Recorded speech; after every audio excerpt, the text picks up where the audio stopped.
Lillian Chen, you are the co-founder and COO of Bar None Games, and it is found on the internet at barnongames.com. Thank you so much for joining us. Absolutely, Doug. Thank you for having me here. So Bar None Games is all about team building for remote and hybrid workers. Tell us about the company and how you got started it and what it does. Yeah, so at Bar None, we bring people together, employees, coworkers, when they can't be physically present. We create spaces where they can engage, interact, and truly build real connections, turning coworkers into people that you know, into people that you have much stronger connections with. So essentially the way that we started was in 2020. Obviously, the pandemic hit. I think every single person knew what it felt like immediately to have to switch from working in an office to suddenly being forced to working, whether on Zoom or virtually in another manner. And what we've heard when we talk to many managers is that productivity remained the same. Actually, in some cases, productivity actually went up. People really enjoyed the autonomy of being able to control what their day-to-day looked like, and they really enjoyed not having to commute to the office anymore. But the number one problem that managers and teams faced was employee engagement. And so it was, I mean, you're missing out on the casual water cooler conversation. You're missing out on what did your coworker do this weekend, when every single meeting that you have is planned on your calendar with an agenda that's work focused. And you really lose a lot of the humanity of what it feels like to be in an in-office environment with a coworker. So that's kind of where Bar None comes in.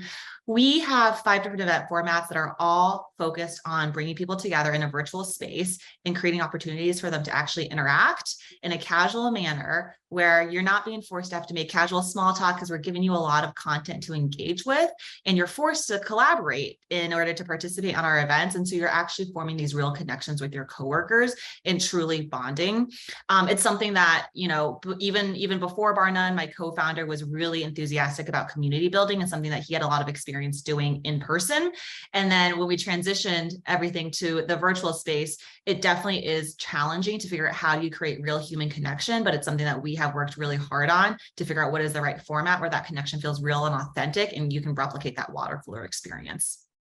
So how do you become a co-founder? I know you've got a background, you're a Harvard MBA, you know, probably overeducated like me. And I know you were in the VC world for a while in finance. How did you end up becoming a co-founder of a startup? So I actually met my co-founder at my Harvard MBA program. So funny you mentioned that. And the reason that Bar None came to even exist is because we were HBS class of 2019. Our one-year reunion, as you can imagine, was May of 2020, which suddenly went virtual.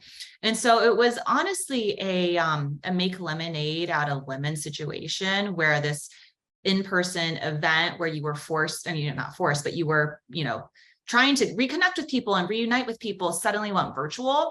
So my co-founder was president of his section, which is essentially a group of 90 people in our class. And he was the one who was in charge of how do you actually bring people together. He came up with this virtual format of a team-based trivia event that really worked well to make people interact, engage with each other, and also people are able to spend time in smaller group settings as well as the big, larger group so that different personalities were able to feel comfortable speaking out in different settings. It's a format that worked so well that people started coming to him and saying, hey, can you come and do this for my team and I'll actually pay you for this? So it began extremely organically. And for me, I got brought into the picture actually a few months later when he decided that this was something where it had legs and it could really become a business of its own. It was beyond just, you know, a side hustle. So I came in after working at a venture fund where I worked on launching companies from 0 to 1. I was really excited to build something of my own and truly take ownership of a company. And it worked out. The two of us were friends in business school and there was this opportunity, and it's been history since there. Wow. Well, you're COO, so you're in charge of operations. What's the thing that you enjoy most about your role in the company? I mean, our company is really a people business. So every single event that we do is live hosted, which means that you're not just hopping on an event and engaging in software tools. You're actually seeing a real person who's a professional entertainer. We get to work with professional actors, comedians, people who are on Broadway. So truly talented people. Their backgrounds are so different from my own. But a big part of my job is to find these talented people, train them on what it's like to entertain in a virtual environment, which actually for them is quite different too, if they're used to being on stage or having a a movie camera, a commercial camera, the audience interaction is actually quite different. So for me, it's been really, really cool to be able to dive into an industry and a sector that's completely different from my own background, anything that I've been able to experience, and at the same time be able to provide this massive community of people with a new form of employment, and something that in 2020 post-pandemic world is something that they can all rely on for a source of income. Wow. So you're meeting all kinds of interesting people, and that gets you really excited, and it makes it really fun. It's extremely fun. And these people, they're so talented. They are literally born to bring people together and born for the stage. They're unlike anyone that I surround myself with in my daily life. I don't know a lot of professional entertainers, but it's been really cool to get to know people. Yeah, it looks like it's really exciting to you and a lot of fun. So what have you learned as a young leader in a startup that you didn't learn at HBS, Harvard Business School? Yeah, I mean, running a business is really a people business. It's both what I find the most fulfilling, but also I find the most challenging at times. I think there's a lot of things you can learn in the classroom with regards to, how do you manage operations in terms of efficiency? How do you manage processes? How do you set up, accounting 101, things like that, marketing 101. But at the end of the day, people management, I think, is really hard to learn in a classroom without actual real world experience. And also not every person is the same. And so it's honestly been a really interesting challenge for me to go from my past world, which was super structured with a very specific personality type in the finance world, to now diving into the startup tech world, and especially working with a lot of people who, their brains work really differently and their motivators are really different, but it's also been part of what I find the most fulfilling. How did you manage that transition? I spent a lot of time, honestly, just talking to people, getting to know them. I think it's important to care deeply about the individual, and to become a good manager, you really actually have to care about the person and really get to know them. What are their intrinsic motivators, their key drivers? What does their day-to-day look like? And I think especially in a remote world where you're only getting very small glimpses of people, whether it's that 30-minute session or even like if it's a 2-hour session, there's so much of their lives that happens off Zoom, off screen, and being able to understand the broader context gives you a lot of, I think, empathy with how you interact with people, and a lot of you're able to make decisions and choices with the full picture of what is that person and what do they actually want. So you've learned that people management skills are the most important skills you have, and something that's very difficult to teach in business school. Absolutely, 100%. Yeah. So have you run into much conflict in your business? I would say, yeah. I mean, I think with any business, it's not all just, unfortunately, it's not all just up and to the right, where there are definitely challenges with, especially being a business owner. So how do you manage those conflicts? What kind of tools do you bring to bear on them? Yeah, I think having a really structured framework around what is the actual goal of whatever the decision is or whatever the conflict is, being able to take emotions aside at some point, and actually being able to think about what are the key facts we're looking at. And I think the other thing is, honestly, it's not about changing someone's opinion, but it's about what is the actual outcome. And so even if two people have different opinions, ultimately, if you're aligned on the same goal, being able to move beyond, am I right or am I wrong, but what is the actual goal that we're trying to achieve here together? Getting people aligned. And when they're aligned, even if they disagree with the mode, they can go with the outcome. Absolutely. So what would you tell a young woman today if that woman was interested in pursuing your career path? What would you tell them? How would you tell them to go about doing that? I think any young entrepreneur, you have to really believe in the idea that you're working on, and really believe in the value that you're bringing to your clients or to the world, whatever your mission is. There's going to be so many ups and downs, honestly, that in order to get through those tough, low moments, you have to kind of have that North Star belief in what you're spending your time on. It's worth it. I think the other thing I'd say is, no matter what happens at the end of the day, the amount of personal growth that any entrepreneur will go through is so immense that whether it's a failure or a success, if you measure your own if you measure your own success by your own personal growth, no matter what happens, it's going to be a valuable part of your chapter. Yeah, I think you're right. I think that in a long time ago former life, I was a trial lawyer for 22 years. I cannot tell you about many of my wins. I can tell you about my losses. The losses that you always remember. Yes. That's right. The other thing I'd say, Doug, is to also celebrate your wins. It's easy to, when you have a win, it's easy to just move on quickly and tackle the next challenge, especially when it feels like there's a lot of challenges that are happening. But it's important to pause and celebrate your wins, no matter how big or small. So one of the things that I, as I'm listening to you and listening to how you're thinking about this, one of the things that strikes me is that for you, listening is very important.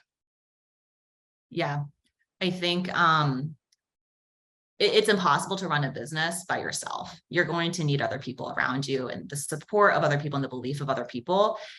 And I think any business, no matter what it is a people business at the end of the day, which requires definitely listening to other people and getting people aligned on board with whatever your vision is. So how do you learn how to listen? This wasn't, I can guarantee it wasn't taught at Harvard. Yeah, I mean, I think that active listening is a skill. It's really hard to both listen, but also and not have your brain actively try to react. And sometimes I like to take the mindset of being a researcher, like asking questions, genuinely trying to understand someone's intent, not trying to change their opinion, just trying to understand where they're coming from, and trying to learn more about the person. It's definitely a frame of mind that doesn't always come naturally to me, and it's something that I work on all the time. But with practice, like anything, it's a muscle that you can grow. Right. I teach I do many things in my life, as you can probably gather.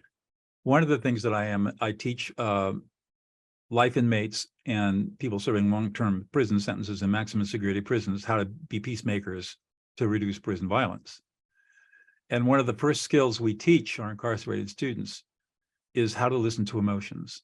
Yeah. And what we found is that when you're dealing with in conflict or emotion or upset or violence, as is the case in prison, that when you start listening to another person's emotions and validating those emotions, things start to change really rapidly. And in fact, there's brain science now that supports the work that we've been doing, that the emotional centers of the brain are inhibited and the executive function of the brain, the right ventrolateral prefrontal cortex, is activated. And it has this effect of calming people down in literally seconds. Really powerful what we've developed. And it's fun to watch people transform as they do it. Yeah, that really resonates. And the other thing I'd say is that's been a big learning of mine too, as someone who is, I've really had to work at this skill, to be honest, but I think just understand the concept of understanding and validating someone's feelings doesn't mean that you have to agree with them. Exactly correct. And it's the validation and having them be seen and be heard that. Yeah. You strike me as being a very, very smart young woman. Obviously Harvard graduate. And I know that there's at Harvard, I've worked with people from the Harvard Negotiation Project, Pond's Project on Negotiation for years. And I know that they're extremely analytical people. I'm wondering whether the kind of listening we're talking about now as a leader is any different than the kind of more casual listening you might do outside of your work with Bar None Games. I think the biggest difference that I find, at least when it comes to being a leader versus in my social or personal life, is oftentimes I have an opinion when I come into a meeting, but I like to hold the mindset of strong opinion loosely held. So I am a Harvard MBA at heart. And I come from, the world of finance where everything is data and analytics. And so it's really hard for me to not have a strong opinion. But the core is the second piece, which is loosely held. And so being open and actually listening to people, being open to having your mind changed. And it is a skill that I definitely think candidly, I could be better at. And I think it's something that for someone who is naturally trained in a way that's very data heavy, it's not the easiest to always remind yourself that it should be a loosely held opinion. But truly, I mean, the value of, I think, having a team and having other people that you can bounce ideas off of is having their perspectives. And what's the point of having these smart people on your team if you're not going to listen to them? That's right. And how do you prevent yourself from falling into all kinds of cognitive biases and decision making if you don't have people out there telling you that you're not wearing any clothes, right? Exactly. Exactly.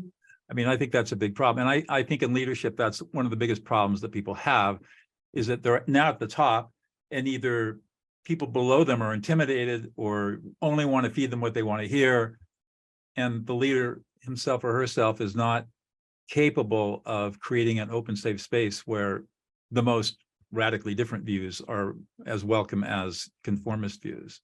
Absolutely. And also taking their opinions into account also, because I think it can also be discouraging if you're someone who's a little bit lower down and you feel like you keep bringing up ideas or pushing back on things. And even if there is a space for you to say that, if it doesn't feel like it's genuine, it can also feel, it can be inauthentic. And after a while, I think it's easy to get discouraged. That's right. And that just turns people down, turns them off. And so they shut down. And now you've lost the value of their perspectives. I always tell leaders, one, protect your introverts and protect your outliers. Yeah. The introverts are going to give you as much wisdom as anybody, but they're never going to say a word unless you protect them and prompt them. And your outliers are the ones that are going to give you the crazy stuff that's going to 99 of 100 are going to be stupid, but that one that is smart is really smart.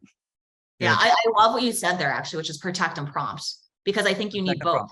You have to encourage it, and then when they do it, you have to really listen and genuinely listen. Right, exactly. And it's hard to do. I think it's hard to do for people, one, if you haven't been taught the skills of listening, and it's a skill that has to be cultivated like anything else, like riding a bicycle. If you haven't been taught how to do that, then it's so easy to get distracted. One of the things that happens when we're talking with each other is that somebody will say something and that will create an emotional trigger in me. And all of a sudden now that emotional trigger has upset my flow of thought. And now I'm distracted and thinking about what I'm thinking about. What am I going to say next? And I'm really not paying attention anymore. Yeah. And I think that happens a lot to people, even really smart people. And the trick is learning how to listen in a way that you don't get triggered from what other people are saying, or you don't get reactive, or you don't get distracted by maybe an emotional reaction you have to what person's saying. Somebody says something and you're in your head, some part of your brain says, that's the stupidest thing I've ever heard. This is an idiot, and now all of a sudden you're off track, right? Yeah, I mean, that resonates so much, Doug. And I think it's really hard to take yourself out of that place mentally, to be in a place where you can almost listen at a distance and not feel immediately defensive or immediately reactive, and be able to almost like listen from a third party perspective, where you're able to like judge the words for what it is without your own emotional triggers in your head. I think the secret, like I said, I think the secret is learning how to read the emotions of others. And when you do that, at least in my experience, I'm so focused on what another person's emotional experience is that it just kind of occludes everything else. And the beauty of that I've learned is that when I pay attention to your emotions, I'll remember everything you said, even though I'm ignoring your words, because all learning is associated with emotion. Yeah. And so it's really interesting. So where is Bar None Games going? Is it got an exit strategy? Is it going to just get big and keep going, or what's going to happen? What's the plan? Yeah, I mean, we are here. We believe the future of work is remote and hybrid. And I think the space itself is definitely changing and shifting. It's a really exciting space to be in. More and more companies that we're seeing get launched are distributed first. It's just way easier to hire talent when you aren't limited by the bounds of your own city that you're headquartered in. And people, honestly, employees are asking for it. People, whether it's during the pandemic or otherwise, they've moved perhaps to other cities. And I think one thing that I read recently is it's not about the future of work, it's about the future of life, where people are almost evaluating their lives in a different way, where I would rather be close to the mountains or close to my loved ones, wherever it is, and why does my job have to dictate where I physically am? And so it's really exciting. I love working with all the different teams that we get to work with across a bunch of different Fortune 500s, as well as startups, and seeing the transformation that's been taking place there. And the number one thing that we keep hearing people say is employee engagement, employee morale. That's the one thing that it's really hard for managers to actually figure out on their own. And it's exciting for us to be the ones to be able to step in and help with that. Pretty cool. I mean, and your point about remote work is here to stay. In my profession, one of my many professions, as a professional mediator, our work has completely changed in the last 3 years. We would have very expensive offices in central cities. Lawyers and clients would come to us, all gone. I don't know of any of my colleagues around the world who aren't working out of their homes now and have gotten rid of the overhead and the expense. Yeah, literal dollars, but also hours. And That's right. What's the most valuable thing in life is That's right. time. And what's interesting in the mediation and even in the arbitrational work is that it's faster. Yeah. It's more efficient. Yeah. Because it's nobody easier has to coordinate with people, because you don't have to coordinate logistics of getting something. You don't have to coordinate logistics, and lawyers seem to be much more focused. Their clients seem to be much more focused, and we find that the mediation process seems to go a lot better. And I haven't noticed any loss of ability to listen to people emotionally on Zoom. Yeah. The video process is actually more conducive to listening, because I'm just looking at you, Lillian.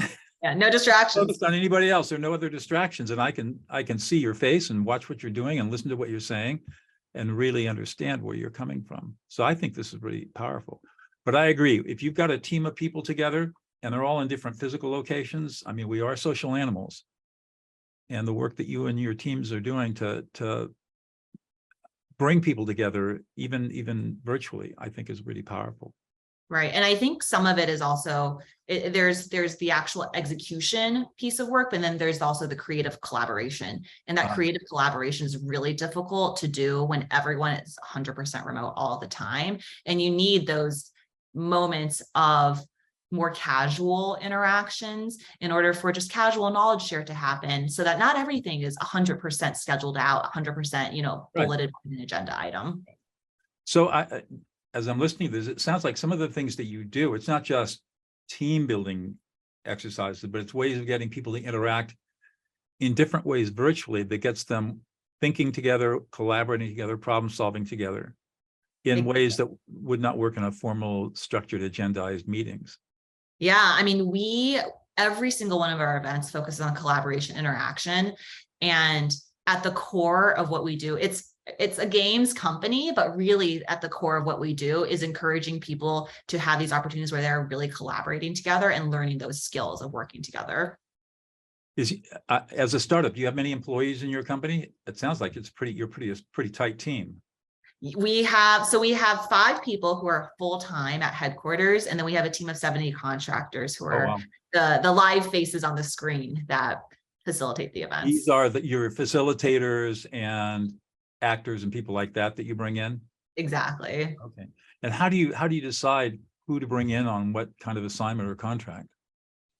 We go through a pretty thorough vetting process, actually. Some of it has to do with your actual charisma, the energy that you can bring to the table. And then some of it has to do with logistical know-how. I mean, all of our events, we have a back-end system that we teach and train to all of our hosts, but for a host to be comfortable with, working some of these tools is helpful for them to have some sort of knowledge ahead of time. And the other thing is just their availability and how it aligns with when most of our events are. So if a client contacts you, it'll typically be could be HR, it could be somebody higher up in the organization. They're saying, we need to do something to engage our employees. What can you do for us? You get that kind of open-ended question, right? And then you do your dog and pony show and explain it all to them, and then you start narrowing down what kind of process would work for them. Exactly. There's usually a few specific use cases that people come to us for. General team building is definitely one of them. Employee onboarding is another one. Sometimes in the case of mergers and acquisitions where you might have a mass amount of employees that are being introduced to each other for the first time, or if it's, for example, a summer class of interns where you need some sort of way for a large group of people to break the ice effectively. We also do a lot of events in the diversity and inclusion space. We're a minority-owned company, and we have a lot of events that are focused around both education, but also fun in specific D&I areas. So we work with a lot of corporate ERGs to help them bring their group together in a new creative format. Wow. I hadn't even thought about the M&A world, but you're right. If you're bringing two companies together, there's a clash of cultures there, isn't there? Yeah, and it's clash of culture. It's so many people that are being introduced at once. It's really hard to do that. And if you're physically located in two different places, whether you're in person or remote, it's really hard for people to really have that casual time. Sounds like you've been successful at it, though. Yeah, we've been working hard over here, but it's been a good ride so far. Who does the creative thinking about what kinds of exercises or problems you can put people through? How does that all come about? We have a pretty thorough product development process. My co-founder, Spencer, he's the one who is a lot of the creative brain behind it, but we do a lot of testing. We do a lot of demo testing with different people, figure out what's actually fun. And, not every activity that we think is fun may necessarily resonate with the broader audience. And so we do a lot of testing, and then he comes up with a lot of the actual content that goes into the event. Huh, interesting. Well, it sounds like it's a really creative, exciting, fun place for you to be right now.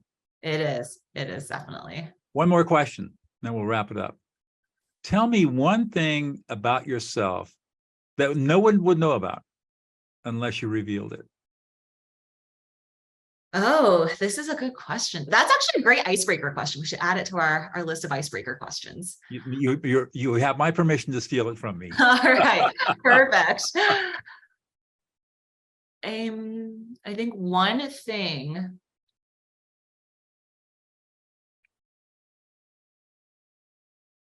I guess one thing that no one would expect from me is, I think at surface level, I am very, data analytics heavy, very numbers driven, but there's actually a side of me that's actually very creative and enjoys the creative process. On the side, I in my personal free time, I used to paint. I used to do a lot of other types of creative work. Bar None's actually been a really fun exercise to enable me to both do the data analytics, process orientation. Obviously, a lot of that involves operations, but at the same time, do some more creative things, whether it's with creative marketing ideas or the actual visual creatives.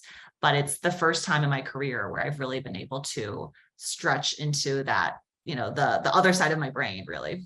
So everybody looks at Lillian and sees this hard-driven business person, analytics and data-driven, and at night, she's a true creative. Exactly. Creating new ideas and having fun. Yeah. And now because of Bar None, a little bit of it during the day too, which is really nice to be able to merge the two. All right. Well, where can people find out more about you and more about Bar None? So Bar None, you can follow us on LinkedIn, Bar None Games. We also have an Instagram, Bar None Games as well. But the easiest way is really to just go to our website, barnonegames.com, BARNONEGAMES.com, and sign up for our newsletter. And I take it there's a contact form there. If people are watching this, people who watch this are typically entrepreneurs and corporate executives, senior level professionals who are probably going to be interested in what you offer, and they can reach out to you through the website, I'm sure. Yes, the website is the easiest way. And if you sign up for a weekly newsletter, you'll actually get weekly trivia content delivered right to your email. Well, so that'll be a bit of a teaser for what you would receive on our actual event. Well, there you go. Well, thank you so much for being on the show and being my guest today, Lillian. It has been a true pleasure listening to you and learning from you. And thank you very much. Thank you, Doug. We'll see you all next time in the next show.